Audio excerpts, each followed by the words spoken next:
What's going on, everybody? Welcome to the Filsinger Games Character Spotlight with Mike and Brock. Mike. And I'm Brock, and tonight we are talking about two of the most sought-after Champions of the Galaxy cards for the collector's market. Draconian Sheik. Come on, there it is. Nice focus there. And Johnny Rocket's launching pad, Yes. which was an interview card. Yep. Pretty neat. It's got a lot of interesting options on the back. It's been a while since I've looked at this. I talked about that card a couple times. Mm-hmm. Once on the roll up. I think I've talked about it here before. Yeah, you have. So we'll start off with the Draconian Sheik. There he is. Now we know why he was created because Tom is a big fan of the original Sheik. Yes, and he was a clone of him, I believe, right? Yep. Now I actually saw the original Sheik wrestle in Cambridge.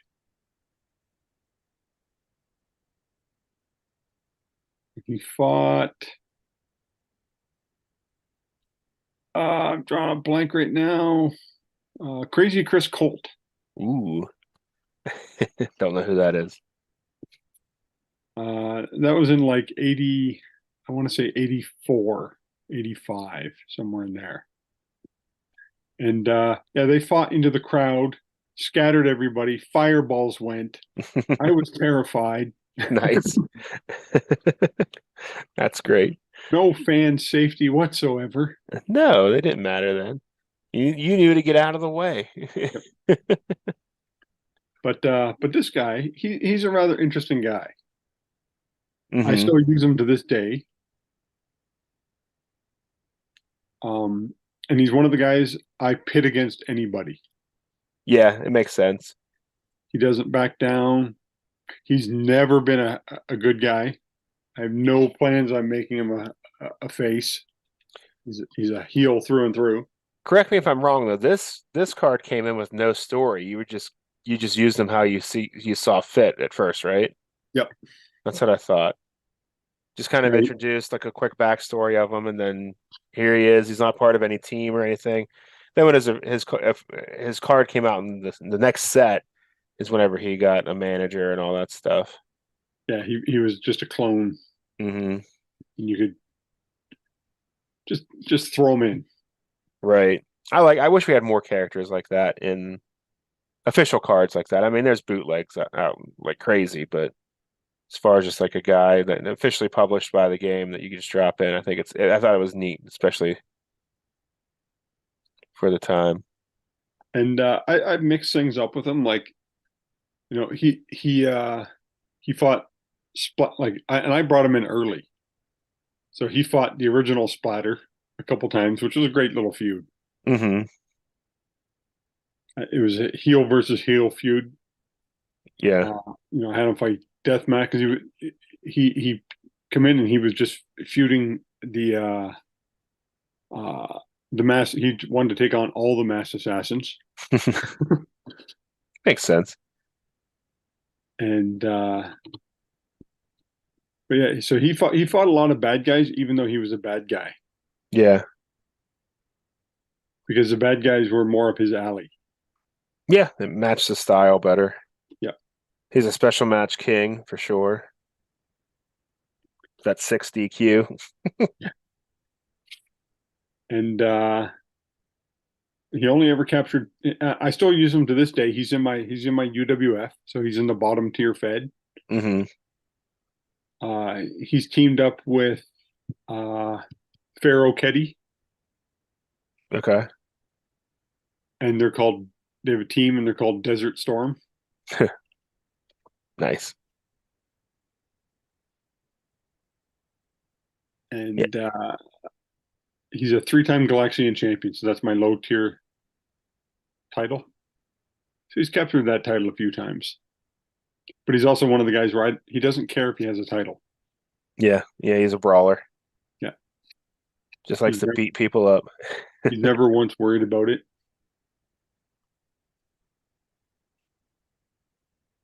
And Yeah.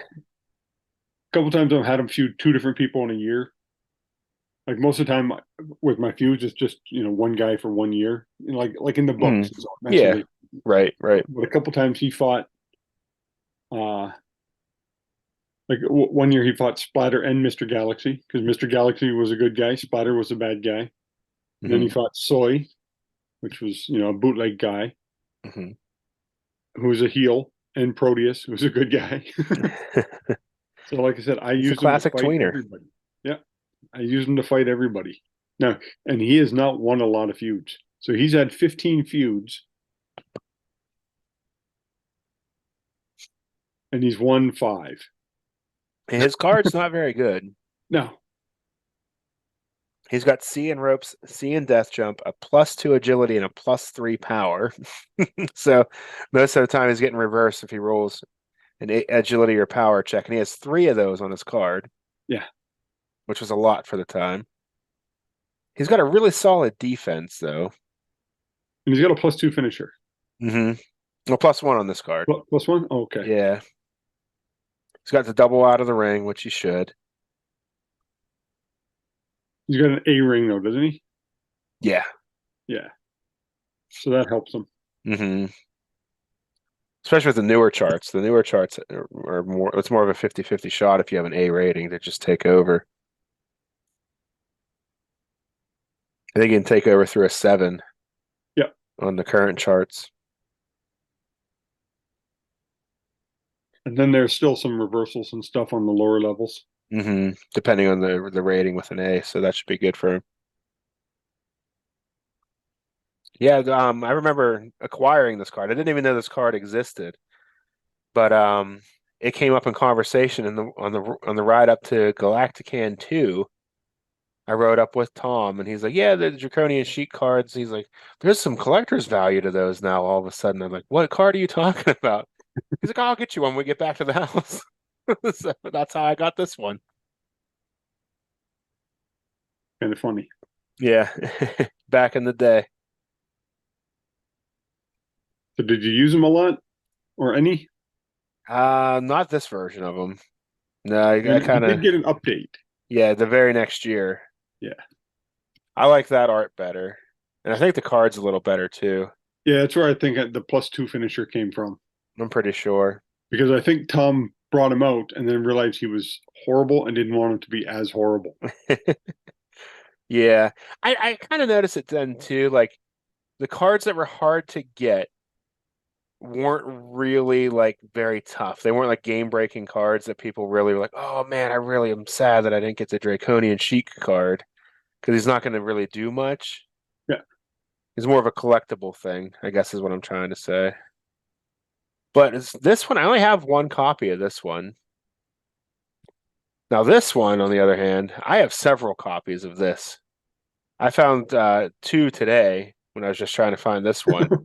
It seems like we got this one at Galacticon like 3 straight years, I think. Yeah, I think I just have the one, and every time they tried to give it away, I'm like, no, no, no, I have one. Give it to someone else. Yeah. But they were in those collector packs and stuff. Yeah. It's funny, I was trying to find these cards and I found my bin of really like hard to find ones and stuff like that. So have the overkill with the original stats in there. A couple other ones that are kind of cool. Yeah, I had this sheet coming in at 6'2", 235 pounds. His official rating is 6'1", 270 pounds. No, He's a big boy. no, not it. He's wearing this full body robe. He could be hiding some belly underneath there. Yeah, but not in the face. Like he's got a skinny face. He does have a thin face. I said, I don't know who makes heights and weights on these. Well, you got to think of when these cards came out. Like everybody was huge Yeah, in the mainstream wrestling for the most part. yeah, he's Yeah. and even on the back Um. because I keep track of how many times they've been injured and how many people they've injured. Mhm. So he's injured people a total of 19 cards, and he has suffered 16 cards worth of injuries. Wow. That's cool. So he So at least gives he could out give his. it out and take it, right? Yep. So for me, he's a fun character. I've used him now in game years, 13 years. Nice. I thought I was going to take him to about 20 years and then write him out. I was looking for my Draconian Sheik bootleg from I think Corey Olson, the Oh, female version. yeah, the female version. Some people call it the Draconian Chick. It should be Chic though, right? Because it's spelled Chic. Yeah. Okay, so it's pronounced Chic. People, same as this. Yeah, I wish I had that handy. I thought I had that bin nearby, but I think I might have put it away. I was thinking I could have grabbed it because it's upstairs in my stack of women wrestlers because she's in my. It's probably in this room, but I'd have to get up to get it, and I don't want to have to do that. Yeah, he doesn't have a single tag on his card because he's a brawler. Yeah. I think he has a total of like 2 wrestling moves on here too. He's got, let's see, the Sheik Superplex, and I think his finisher is the Draconian Backbreaker, the only actual wrestling moves on his card. A bunch of like thumb to the eye, stuff like that, chops to the throat. Oh, like I said, it was a fun card, and the character is fun. Yeah. Was he the first Clone World guy? I I'm trying to think of the blue sets that came out. I think Bendis did the art on those, so I think he Yeah, predates those. yeah. Let me just go to the universe here on the wiki and see all who all is listed. Avalanche, that was much later. Big Superstar. Then some bootleg guys. Black Hole Bart and AstroTurk. No, they weren't listed as Clone World.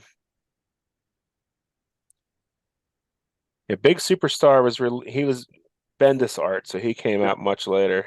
Well, not much later, a few years later. Who was Hogan. And then Avalanche was King Kong Bundy. Yep.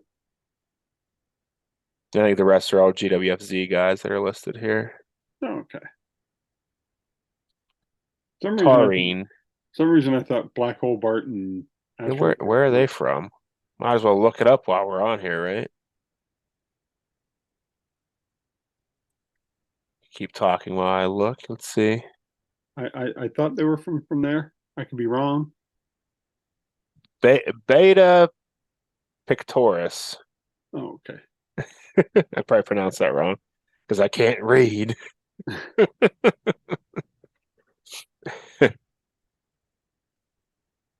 Yeah, definitely a fun character. He's a guy, if I did a reboot, I would definitely use more because he's just one of the like you can just use him to scare people. Like, all right, well, you're gonna fight Sheik tonight, the Draconian Sheik. He's just that type of character. He would strike Yeah. fear in the hearts of an opponent. He didn't really want to fight somebody like that, Like he's like the deathmatch guy now. Yeah. If I had a hardcore title, oh sorry. If I had a hardcore title, he'd be the guy fighting for it. Mm-hmm. And rightfully so. I did have a hardcore title. I think I kept it for a year and then went, this is stupid. I'm not a Yeah. hardcore. I don't really have a hardcore title. It's basically a no count out, no disqualification title. It's not like special matches or anything like that. It's just there must be a winner kind of thing. Everybody's barred from ringside too. No, that's my special matches. I had a 1 through 12. I rolled the dice, and that's what the match was, and that's what you Hmm. did it. And so it was completely random. Yeah, good stuff. But yeah, this is definitely a one of the more valuable cards in the game because it wasn't a mail away. You had to mail in like a coupon from promoter or something like that. I honestly cannot remember. I got my Galacticon. Yeah, I got mine from Tom, so I don't remember exactly how you got it. But How would you upgrade that sheet card since there's so much? And we I know he would give doesn't upgrade him very next year. I would give him a minus. I would make one of his either power or agility a minus. Maybe it's probably his power. I make it a -1. I wouldn't go crazy. I'd get rid of that rope C. Yeah, because ropes does come up a lot. Yeah, make it a B. He's still not. Yeah, he's not a super athlete running the ropes or anything like that, but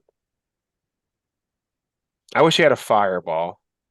Yeah, That'd be kind of cool. But I guess Bishop Hell was doing that first, so which is probably another nod to the original Sheik as well. probably. We'll ask Tom that on the when he shows up. Yeah, for sure. So we can swing over to Johnny Rocket.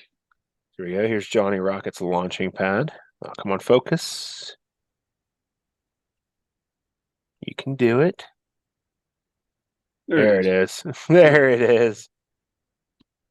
Looks like he's interviewing the comedian from Watchmen there.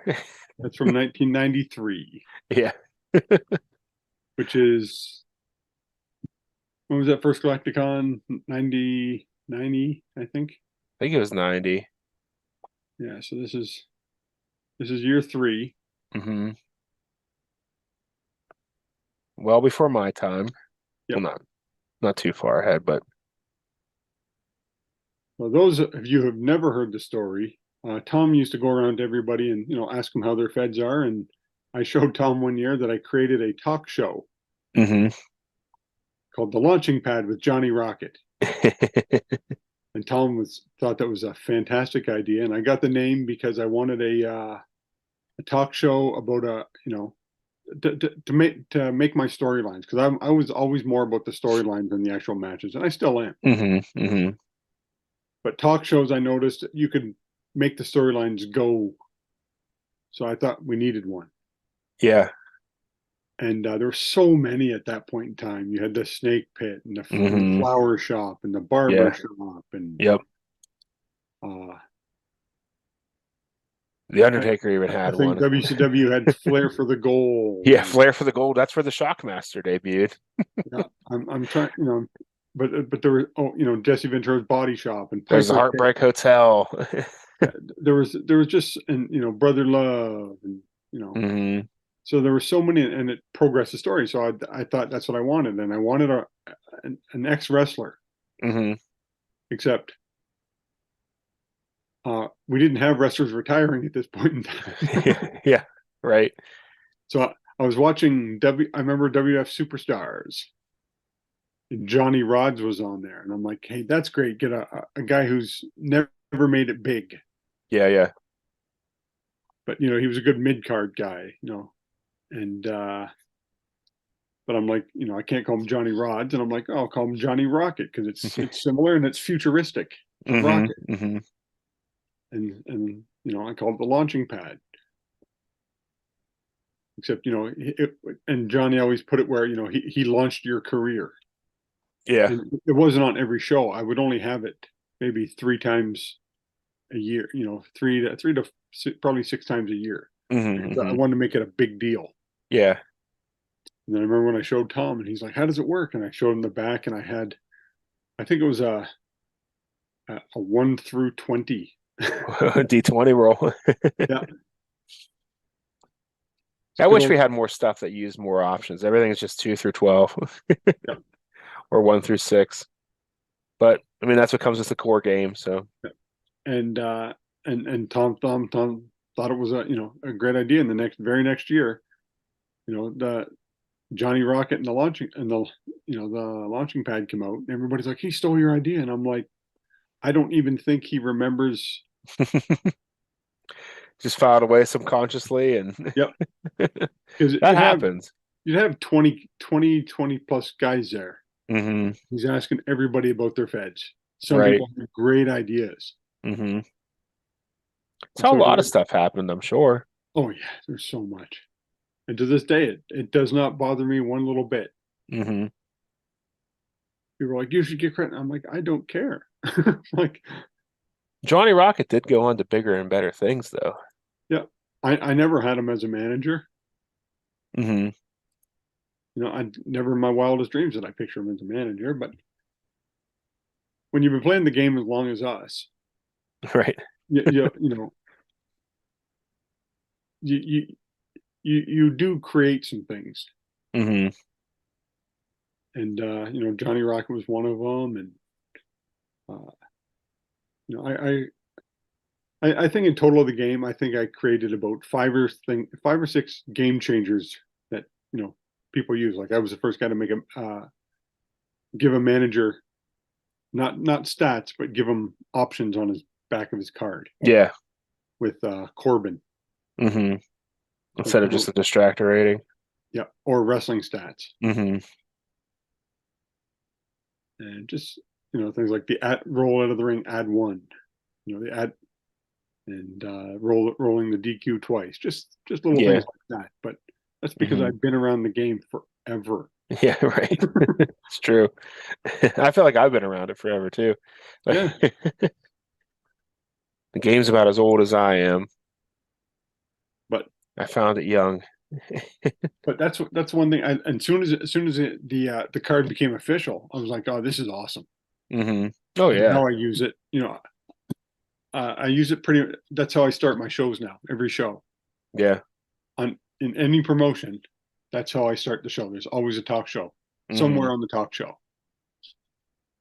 Like Yeah, I need to make a talk show for NDW. I have a couple ideas, but just, in my GWF, the launching pad starts at um excuse me, in my UWF, I use Coiltar.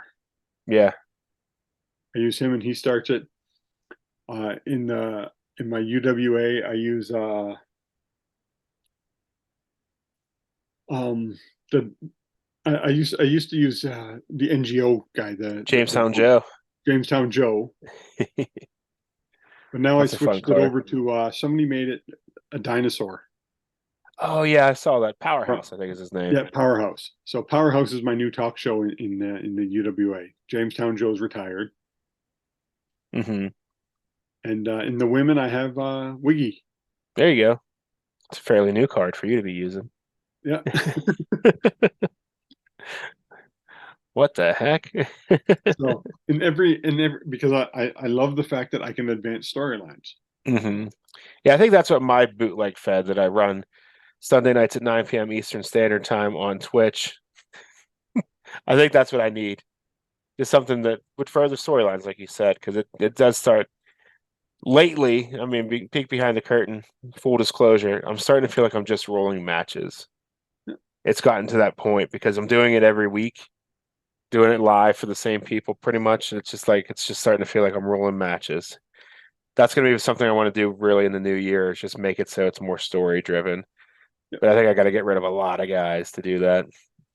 Way too many wrestlers for them all to have some kind of involvement in a story. Yeah, well, you But can there's always, many ways to trim the fat, yeah, storyline wise. and that's where you can get a talk show. Create your own. Exactly.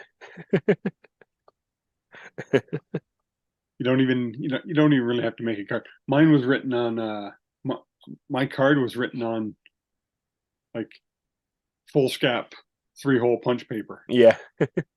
I'd probably make a card though. Yeah. Even reuse art if it's from one of the characters that is already there, something So like what that. I think I was like 18 when I created that. hmm I didn't have money. Well, I don't have money now. I used to have money, then I had kids. Now I'm broke all the time. So that's the that's one thing. But I always thought talk shows were good for that. Oh yeah, definitely. I mean, they're still. I mean, they don't really have the talk shows per se anymore, but every show opens with an interview segment. Yep. A guy standing in the ring with a microphone, and somebody interrupts him, and that sets up the rest of the night typically, or at least the main event. And that's how it works. And hmm it's formulaic. It works, and I've used it for since '93. hmm Yeah. I used that formula before the WWF did. hmm Yeah. Yeah, because they would just do pre-tapes back in the day. Yeah, they do pre-tapes, and you wouldn't even have a talk show on every TV show. hmm They were saved to build up for big shows. Yeah. Brother love. And things like that. I think Missy Hyatt even had one in WWF, had a talk show. Missy's Man Probably. or something like that. Yeah, I think I remember something I vaguely think of it that. ran for like 6 episodes. They tried. A lot of people had one. Yeah. There's always the good guy counterpart to the bad guy one, and There weren't too many good guy talk shows. no, I think Barbershop was one. And Um, and Jake went from bad to good. So yeah, his, he same with Piper. yeah, He was mainly bad though when he was in the talk show. yeah. And then they became talk shows that were in the ring, like The Miz. And, Hmm. Yeah, that's the new easy one. yeah. That's, But I that's, miss the little sets that they would have. They were fun. What was the Undertaker's called? Him and Paul Bearer had one very briefly. I don't remember. I forget. I don't think it ran very long, but I remember them having one. I'm like, this is really an odd pairing to have a talk show. The Funeral Parlor. Oh, okay. Yep. Now that you say it, Yep. I remember that That's one. how out of hand the talk shows got in 90s WWF. But that's and that was the first talk show, and I think it was a big deal. Like I was just listening to uh the Uncharted Territories guys, and they're talking about in one of the newsletters that Hmm. Tom wanted to make things like referee cards and a commissioner card, and so he Hmm. had ideas coming up, Yeah.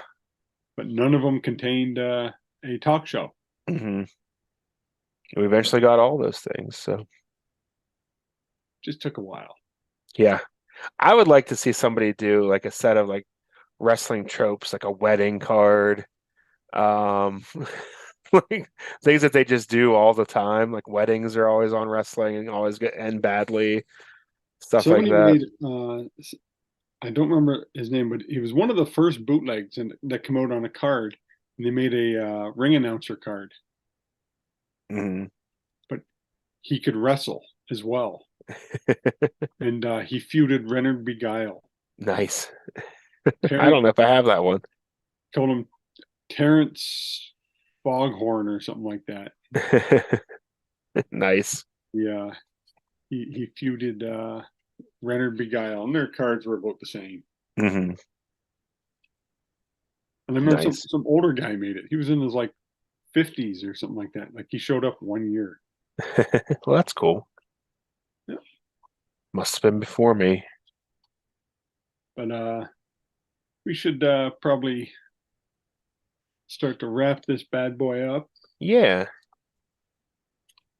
Well, everybody, thank you for watching, listening, or however you consume this podcast or show, I guess we could call it, since it's video.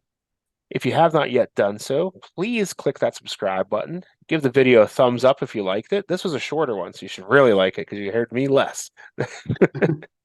While you're here, scroll on down to the description where you'll find our friends who make Filsinger Games related content, including the official Filsinger Games podcast roll up, the Legends team's Uncharted Territory, Dizzy Dice from Lee Longpre, the Filsinger Games fan cast from Grant. Over on YouTube, you'll have solo promoter from Grant, Dave Little's Heartland Championship Wrestling. He started running another Fed too. It's he usually does Saturday afternoons or evenings, so check him out. He runs live. Brad Plays 81 also plays a couple live feds here on YouTube. Check him out. His link is below. You'll find After Further Review. And over on Twitch, you'll find myself. I stream, as I said a couple times already, 9 p.m. Eastern Standard Time and bootleg fed called Next Dimension Wrestling. It's getting a little crazy there. There's an alien invasion going on right now, and there's some card giveaways going on through the month of October, so check that out. Yeah, and that's about it. If you have anything you'd like us to add in the description below for your Filsinger Games related content, just shoot one of us a message and we'd be happy to include it as well. We like to get the word out for other people who are doing this kind of stuff. And we're getting ready for episode 100, which is only in a couple weeks. Yeah. We got some plans, and mostly just going to be like a recap of the 100, and Hmm. take some questions and see if we Be can come fun. up with any special guests. Yeah, Something we'll to make see. it different. That'd be cool. So mark your calendars. That's in 3 weeks, I think. I think so. I've lost track of the numbers. We'll let you know when it's here. You'll see it. It'll say episode 100. Yep. It'll be three numbers. Yeah. I have to go back and add a zero to the front of all these other ones. No, it'll be all right. All right, everybody. Thanks again. We'll catch you next time. Have a great week. Have a good night.